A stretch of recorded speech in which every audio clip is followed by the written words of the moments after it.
South India shopping mall kilo sale అభిమానుల కోరికపై శ్రావణంలో కూడా ఆషాఢం ధరలకి. Israel అని రాష్ట్రం ఉండకూడదు, ఈ బేసిక్ ఇప్పుడున్న కూడా అదే ప్రాబ్లం. మీరు చూడండి, ఇరాన్ ఏమంటున్నారు, Israel has no right to exist. అంటే ఇజ్రాయెల్ ఒక దేశంగా ఉండకూడదు, వాళ్ళని మొత్తం వైపౌట్ చేయాలి, జ్యూస్ అనే కమ్యూనిటీ ఉండకూడదు. ఇది వాళ్ళు ఇప్పుడు కాదు, ఇది మన కింగ్ సోలమన్ టైం నుంచి వస్తున్నాం మనం. ఇన్ఫ్యాక్ట్ లోకంలో ఒకటే దేశం ఉంది, ఎప్పుడైనా జ్యూస్కి పారిపోయి వచ్చినప్పుడు వాళ్ళని రండి మా దగ్గర ఉండండి అని చెప్పడానికి లోకంలో ఒకటే దేశం ఉండే ఆ టైంలో. You talking of from the king Solomon time నుంచి, అది భారతదేశం. నాకు ఇప్పుడు కూడా గుర్తుంది, మా ఇంటి నుంచి కేరళలో ఉన్న మా విలేజ్ నుంచి 16 కిలోమీటర్ దూరం క్రాంగనూర్ అని చెప్పి పెద్ద ఒక పోర్ట్ ఉండే ఒక టైంలో. దాని తర్వాత ఒక సునామీ వచ్చినప్పుడు మొత్తం కొట్టుకుపోయింది. అది 17th century 16th centuryలో. అప్పుడు దాన్ని కొడుంగలూరు అంటారు ఆ ప్లేస్ని. వెరీ సీకోస్ట్ దగ్గర ఉంటుంది. జ్యూస్ వచ్చి ఫస్ట్ ల్యాండ్ చేసిన ప్లేస్ అది ఇండియాలో. ఇంకోటి ముంబై వైపు కూడా ల్యాండ్ అయ్యారు, అప్పుడు బాంబే. అక్కడ కూడా అక్కడున్న రాజు రండి మాతో ఉండని అని చెప్పి వాళ్ళకి స్థలం ఇచ్చారు. ఇక్కడ కూడా వాళ్ళకి పెద్ద ఒక స్థలం ఇచ్చారు. వాళ్ళు ఫస్ట్ సినగాగ్ అక్కడ కట్టుకున్నారు, అంటే వాడు గుడి అనుకోండి. అక్కడ నెక్స్ట్ వాళ్ళు కొచ్చిన్కి వెళ్ళారు. మీరు ఇప్పుడు కూడా కొచ్చిన్కి వెళ్తే జ్యూ టౌన్ అని పెద్ద టౌన్ ఉంది అక్కడ, ఓల్డ్ కొచ్చిలో, ఫోర్ట్ కొచ్చిలో. కంప్లీట్ జ్యూస్ ఉండేటోళ్ళు అక్కడ, కానీ ఇప్పుడు అందరు వెళ్ళిపోయారు. ఇప్పుడు ఒక 20 మంది ఉన్నారు అక్కడ అంతే. సో చాలా తక్కువ, కానీ అక్కడ పెద్ద ఒక సినగాగ్ ఉంది, చాలా బ్యూటిఫుల్ సినగాగ్ అది. సో జ్యూస్ అనే ఒక కమ్యూనిటీని మనం ఎట్లా అంటే వాళ్ళని ఉండనీయట్లేదు. ఈ అరబ్ నేషన్స్కి జ్యూస్ అంటే అస్సలు పడదు. అది ఇప్పుడు కూడా చూడండి, ఎవరైనా కానివ్వండి. ఇప్పుడు వీళ్ళ కాన్సెప్ట్ ఏంటంటే from the river to the sea is Palestine అని. రివర్ అంటే జార్డన్ రివర్ ఒకవైపు, సీ ఒకవైపు. ఇక్కడ ఇజ్రాయెల్ ఉన్నారు, ఇటువైపు జార్డన్, ఇటువైపు ఏమో ఇప్పుడున్న గాజా స్ట్రిప్. అంటే ఇజ్రాయెల్ ఉండకూడదు నడిమిట్ల, జార్డన్ నుంచి గాజా దాకా, అక్కడి నుంచి సీ దాకా మొత్తం వాళ్ళ దేశమే ఉండాలని చెప్తున్నారు. ఎవరు? ప్యాలెస్టీనియన్స్ వాళ్ళు. ఇది అంగీకరిస్తున్నారు అరబ్ నేషన్స్ అందరూ. ఇన్ఫ్యాక్ట్ ఈ పీస్ డీల్ సైన్ చేసిన తర్వాత కూడా మనకందరూ తెలుసు, దానికన్నా ముందు మ్యూనిక్ ఒలింపిక్స్లో 11 మంది ఇజ్రాయేలీ అథ్లీట్స్ చంపారు పిఎల్లో. దాని తర్వాత పెద్ద గొడవ జరిగింది. వీళ్ళందరినీ ఎవరో చంపారో వాళ్ళందరినీ పట్టుకొని పిఎల్లో వాళ్ళని ఒక్కరి తర్వాత ఒకరు చంపారు సార్ ఇజ్రాయెల్. అప్పుడు ఇజ్రాయెల్ తెలిసింది ఏంటంటే మాకు సర్వైవ్ చేయాలంటే మాకు ఛాన్స్ లేదు, మాకు ఆప్షన్ లేదు, we have to fight to survive. ఎవరు వారిని సింపథైజ్ చేయరు. సింపథైజ్ చేసే చాలా తక్కువ నేషన్స్ ఉన్నారు. ఇన్ఫ్యాక్ట్ ఇందిరాగాంధీ టైంలో పిఎల్ఓకి సపోర్ట్ చేశారు, మన ఇజ్రాయెల్ సపోర్ట్ చేయలేదు. ఒక టెర్రరిస్ట్ ఆర్గనైజేషన్ సపోర్ట్ చేశాం. ఇప్పుడు కూడా మన హమాస్ని ఒక టెర్రరిస్ట్ ఆర్గనైజేషన్గా డిక్లేర్ చేయలేదు, ఈవెన్ మోదీ గవర్నమెంట్ వచ్చిన తర్వాత కూడా. కానీ దానికన్నా ముందు ఇంకా దారుణ పరిస్థితి ఉండే. పిఎల్ఓ లాంటి టెర్రరిస్ట్ ఆర్గనైజేషన్ని భారతదేశం సపోర్ట్ చేస్తుండే. ఓకే, సరే ఆ హిస్టరీ అయిపోయింది. యాసిర్ అరాఫాత్ని ఇజ్రాయెల్ వాళ్ళు చంపేశారు, అది అందరికి తెలుసు. ఫుడ్ పాయిజనింగ్ చేసి ఆయన అవుట్ చేసేసారు కంప్లీట్గా. దాని తర్వాత వాళ్ళు next in command take over చేసుకున్నారు, కానీ వాళ్ళని అందరినీ హమాస్ తెరిమి కొట్టి బయటకు చేసేస్తారు. Hamas is a terrorist organisation. Hamas main sponsor Iran. ఇప్పుడు మనం హిస్టరీకి వస్తున్నాం, ప్రజెంట్ డే హిస్టరీ, పాత హిస్టరీ నుంచి ప్రజెంట్ డే హిస్టరీకి వస్తున్నాం. అటువైపు లెబనన్ కంట్రీలో క్రిస్టియన్ కంట్రీ ఉండేది. ఒక 10-20 సంవత్సరాల ముందు క్రిస్టియన్ కంట్రీ, అది ఇప్పుడు టోటల్ ఇస్లామిక్ అయిపోయింది. అక్కడ ఉన్న క్రిస్టియన్స్ 16% ఎంత ఉన్నారు, వాళ్ళు కూడా అక్కడి నుంచి పారిపోతున్నారు. ఎవరు లేరు ఇప్పుడు అక్కడ, ఎక్కువ ఉన్నారు 6-10% ఉన్నారు అంతే. అక్కడ హెజ్బుల్లా అని చెప్పి ఇంకొక టెర్రరిస్ట్ ఫోర్స్ని ఇరాన్ సపోర్ట్ చేస్తున్నారు. అంటే ఏం చేస్తారు, వీళ్ళకి డబ్బులు ఇస్తారు, వీళ్ళకి ఆయుధాలు ఇస్తారు, వీళ్ళకి కావాల్సిన టెక్నాలజీ ఇస్తారు, వీళ్ళకి కావాల్సిన మారల్ సపోర్ట్ ఇస్తారు, అన్నీ చెప్పిస్తారు ఇరాన్. సో మనకి హమాస్ అయిపోయింది, ఇటువైపు హెజ్బుల్లా అయిపోయింది. హమాస్ అని టెర్రరిస్ట్ ఆర్గనైజేషన్ అక్కడ ప్యాలెస్టీన్ అథారిటీ అని ఉండే, అంటే నడిపించడానికి, అంటే మన వెస్ట్ బ్యాంక్ కానివ్వండి గాజాని అడ్మినిస్టర్ చేయాల్సింది. అక్కడున్న గవర్నమెంట్ పేరు ప్యాలెస్టీనియన్ అథారిటీ, అది పిఎల్ఓ నుంచి వచ్చింది, యాసిర్ అరాఫాత్ టైం నుంచి వచ్చింది అనమాట. కానీ హమాస్ వాళ్ళని ఉండనియట్లేదు అక్కడ అసలు. మీరు అసలు మీరేం చేయకూడదు ఇక్కడ, మీరు పక్కన జరిగిపోండి అని చెప్పి గాజా నుంచి తరిమి కొట్టేశారు బయటికి. వాళ్ళు ఉన్నది ఇప్పుడు వెస్ట్ బ్యాంక్లో ఉన్నారంతే ఇటువైపు. సో గాజాలో ఉన్న టెర్రరిస్ట్ గ్రూప్. మూడోది హూతీస్. యమన్లో మీకు తెలుసు, యమన్లో పెద్ద ఒక సివిల్ వార్ జరిగిన తర్వాత హాఫ్ యమన్ టెర్రరిస్ట్ గ్రూప్ దగ్గర ఉంది, ఇంకొక హాఫ్ గవర్నమెంట్ దగ్గర ఉంది, వాళ్ళ గవర్నమెంట్. ఈ terrorist group financed again Iran, మొత్తం డబ్బులు ఇచ్చి ఆయుధాలు ఇచ్చి. హూతీస్ అంటారు వాళ్ళు. So 3 H's, Houthi, Hezbollah, Hamas. వీళ్ళు ముగ్గురు కలిసి ఇజ్రాయెల్ మీద ఎప్పుడు దాడి చేస్తూనే ఉంటారు. సూసైడ్ బాంబ్ అటాక్ ఉండొచ్చు.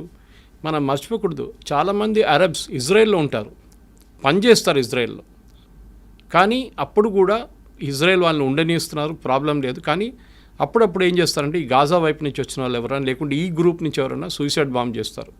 బస్ స్టాండ్ దగ్గరనో లేకుంటే సోల్జర్స్ వెళ్తున్న ఇక్కడ చెక్ పోస్ట్ కాడ వెళ్ళి సూసైడ్ బాంబింగ్ చేస్తారు.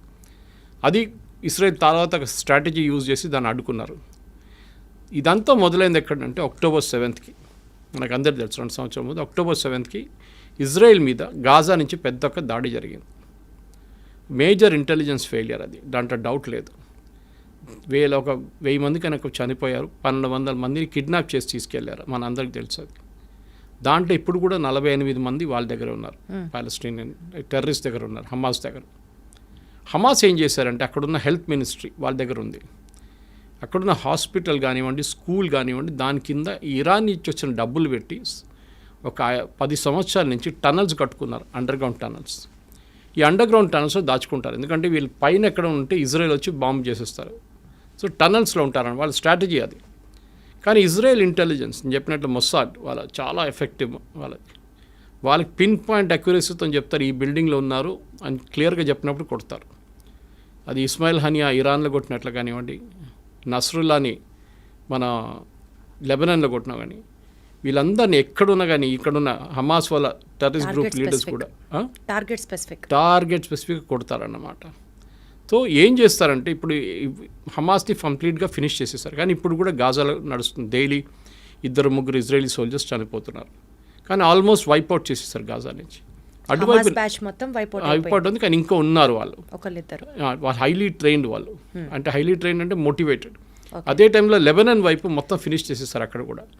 నస్రుల్లాని చంపిన తర్వాత నెక్స్ట్ లెవెల్ లీడర్షిప్ వచ్చిన తర్వాత వాళ్ళని కూడా చంపేశారు. సో నెక్స్ట్ వచ్చి హూతీస్ని యుఎస్ చూసుకుంటున్నారు. బాంబింగ్ వేసినప్పుడు అక్కడ వాళ్ళు మిసైల్ వీళ్ళందరికీ ఆయుధాలు ఇచ్చేది ఇరాన్. ఇన్ని సంవత్సరాల నుంచి ఎవరిది వీళ్ళని పట్టించుకోలేదు. యుఎస్ కానివ్వండి, యూకే కానివ్వండి, ఇరాన్ కానివ్వండి, ఇరాన్ మిసైల్స్ ఇస్తున్నా కానీ ఏం చెప్పకుండా వీళ్ళందరూ హెల్ప్ చేసుకున్నారు. కానీ ఒక స్టేట్కి ఇప్పుడు వచ్చేట్లు వచ్చిందంటే October 7 జరిగిన దాడి తర్వాత ఇజ్రాయెల్కి తెలిసిపోయింది ఈ గేమ్ ఇంకా మనం ఇట్లా ఆడుకుంటూ పోతే కాదు, కంప్లీట్గా వైప్అవుట్ చేయాలని చెప్పి టైం తీసుకొని వాళ్ళ లీడర్షిప్ని కంప్లీట్ వైప్అవుట్ చేసేసారు. హమాస్ ఫినిష్ చేసేసారు, మనందరూ సిన్వార్ బ్రదర్స్ని ఇద్దరిని చంపేశారు. ఇటువైపు ఏమో నస్రుల్లాని చంపారు, అటువైపు ఏమో ఇస్మాయిల్ హనియాని ఫినిష్ చేసేసారు. వీళ్ళందరు లీడర్స్ కూర్చుంటుంది ఖతార్లో, అది మర్చిపోకూడదు మనం. అది ముస్లిం బ్రదర్హుడ్ కానివ్వండి, మీరు ఈ హమాస్ కానివ్వండి, లెబనీస్ మిలిషియా కానీ వీళ్ళందరూ కూర్చుంటుంది ఖతార్లో ఉంటారు. ఇరాన్ బ్యాకింగ్ ఉంటుంది.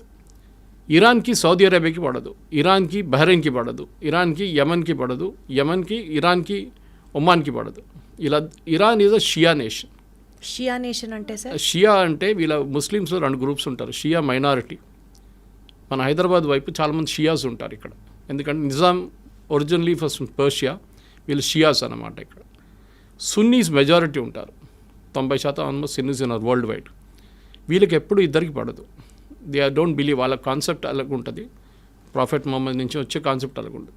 అది కాకుండా వీళ్ళకి అంటే ఇంకా చాలా గ్రూప్స్ ఉన్నాయి. అహ్మదియాస్ ఉన్నారు, అహ్మదియాస్ని అయితే ముస్లిమ్స్ అని అసలు అంగీకరించారు ఎవరు, షియాస్ సున్నీస్ ఇద్దరు. సో మన దగ్గర కూడా చూస్తాం, మన పాకిస్తాన్ వైపు నిన్న కూడా దాడి జరిగింది అహ్మదియాస్ మీద అన్నమాట.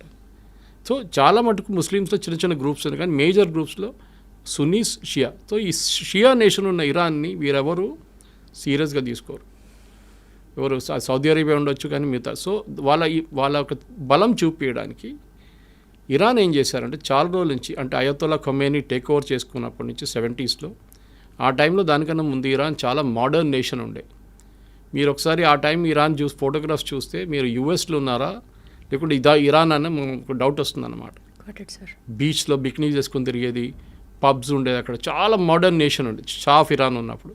కానీ షా ఆఫ్ ఇరాన్ ఓవర్త్రో చేసి ఖొమేనీ వచ్చిన తర్వాత మొత్తం థియోక్రటిక్ స్టేట్ అయిపోయింది అన్నమాట. అంటే రిలీజియన్ బేస్డ్. వాళ్ళు ముస్లిం మహిళలు చదువుకోకూడదు, బుర్కాల్లో ఉండాలి, వాళ్ళు ఎవరితో బయట తిరగకూడదు, ఇట్లాంటి చాలా మటుకు స్ట్రిక్ట్ రూల్స్ తీసుకొచ్చారు వాళ్ళు. అట్లా ఉన్నప్పుడు ఏమైపోయింది, థియోక్రటిక్ స్టేట్ అయిపోయింది. ఖొమేనీ చనిపోయిన తర్వాత నెక్స్ట్ ఖొమేనీ వచ్చారు, నడుస్తూనే ఉండే వాళ్ళ రూల్ నడుస్తుంది ఇంకా. కానీ వీళ్ళేం చేస్తారంటే వీళ్ళకి మెయిన్ ఎనిమీ ఇజ్రాయెల్ మీద దాడి చేయాలి. వీళ్ళు డైరెక్ట్గా చేయరు. నేను చెప్పిన ఈ 3 గ్రూప్తోని చేపిస్తారు, హూతీస్, హమాస్, హెజ్బుల్లా. 3 హెచ్లతో పని చేయించుకుంటారు వీళ్ళు. చాలా రోజుల నుంచి ఇజ్రాయెల్ పోన్లే అని చెప్పి ఊరుకున్నారు. కానీ October 7 జరిగిన తర్వాత their patience also ran out. వీళ్ళని వన్స్ ఫర్ ఆల్ ఫినిష్ చేసేసారని చెప్పి దిగారు వీళ్ళందరూ కలిసి. సో ఇజ్రాయెల్ గ్రేటెస్ట్ అడ్వాంటేజ్ ఏంటంటే వాళ్ళ మీద ఎప్పుడు దాడి జరుగుతూనే ఉంటుంది. నేను చెప్పాను చూడండి, 6 Day వార్ జరిగింది, ఇంకోటి యామ్ కిపూర్ వార్ అని ఇంకోటి ఉండే. వాళ్ళ హాలిడే, హోలియెస్ట్ హాలిడే రోజు దాడి చేశారు వాళ్ళ మీద. ఇప్పుడు మన దగ్గర దివాళీ రోజో లేకుంటే దసరా రోజు మనందరం కొంచెం రిలాక్స్ అవుతాం, కానీ మన ఆర్మీ రిలాక్స్ కారు. కానీ వాళ్ళ టైంలో వాళ్ళ ఆర్మీ కూడా కొంచెం రిలాక్స్ అయిపోతారు ఆ టైంలో. చాలా ఫెస్టివల్స్ అంటే వాళ్ళు చాలా సీరియస్గా తీసుకుంటారు. అదే రోజు దాడి చేశారు, ఓమ్ కిపూర్ అని చెప్పి. వాళ్ళ holiest days in their calendar అనమాట. ఆ వార్ కూడా ఇజ్రాయెల్ గెలిచారు. సో వీళ్ళకేంటంటే ఇప్పుడు ఇరాన్కి మేజర్లీ ప్రూవ్ చేయడానికి, అంటే మేము సౌదీ అరేబియా కన్నా పెద్దది, టర్కీ కన్నా మేము పెద్దవాళ్ళం అని చెప్పి వీళ్ళు మిసైల్ టెక్నాలజీని చాలా చోట్ల నుంచి కొనుక్కున్నారు. ఒకటి north Korea, mainly north Korea దగ్గర నుంచి కొనుక్కున్నారు వీళ్ళు టెక్నాలజీ అంతా. ఇంకోటి కొంచెం టర్కీ దగ్గర నుంచి కొనుక్కున్నారు. ఈ టెక్నాలజీని వీళ్ళు వాడుకున్నారు. దీని తర్వాత వీళ్ళు న్యూక్లియర్ అంబిషన్స్కి వచ్చేసారు. అక్కడే ప్రజెంట్ గొడవ అంతా మొదలైందన్నమాట. So you have to understand the historical context.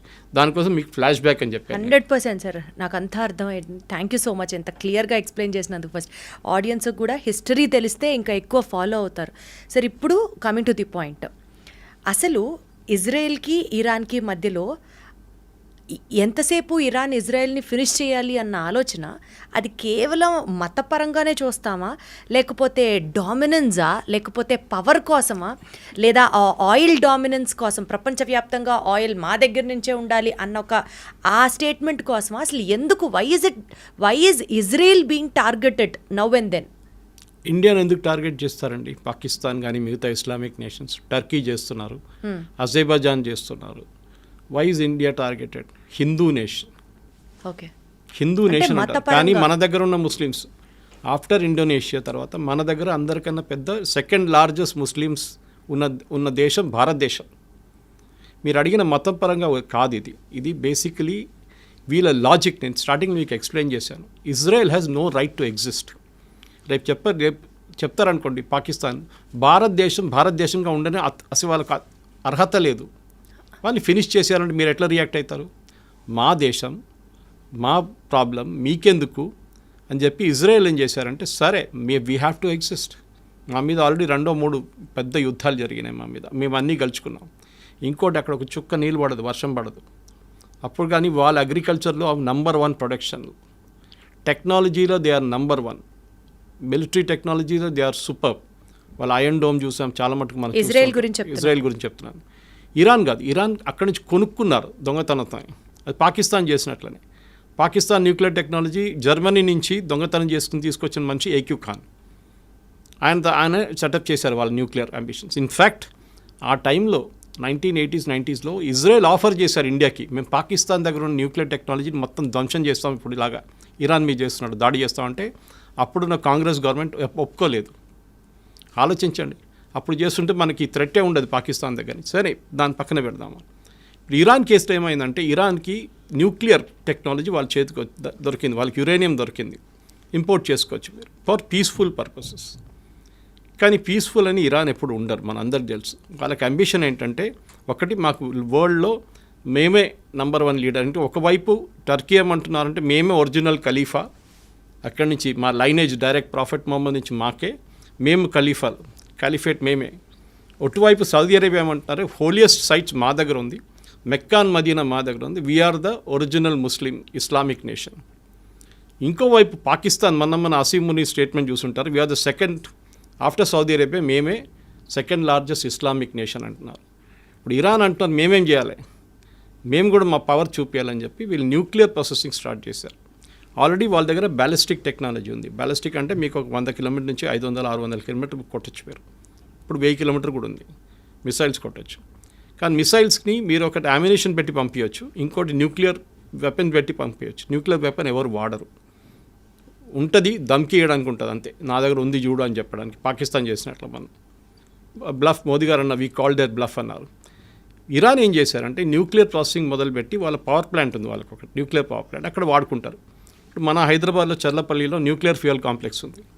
మనం బయట నుంచి తెప్పించుకున్న యురేనియం అంతా, అది కాకుండా మన దగ్గర ఉన్న కొంచెం యురేనియం వాడుకొని దాన్ని ప్రాసెస్ చేసి రాడ్స్లో తయారు చేసి మన కల్పాకం కానివ్వండి, మిగతా మన కైగా లాంటి అటామిక్ పవర్ ప్రాజెక్ట్స్కి పంపిస్తాం. ఓకే, అక్కడ వాళ్ళు దాన్ని న్యూక్లియర్ పవర్గా వాడుకుంటారు, న్యూక్లియర్ పవర్ జనరేట్ చేయడానికి వాడుకుంటారు. దానికి ఒక ప్యూరిటీ లెవెల్ ఉంటుంది. ఓకే, అంటే మీరు వెపన్ గ్రేడ్కి వెళ్ళాలంటే న్యూక్లియర్ సివిలియన్ యూస్కి మీకు 20-40% ప్యూరిటీ ఉంటే చాలు. 40 కూడా చాలా ఎక్కువ.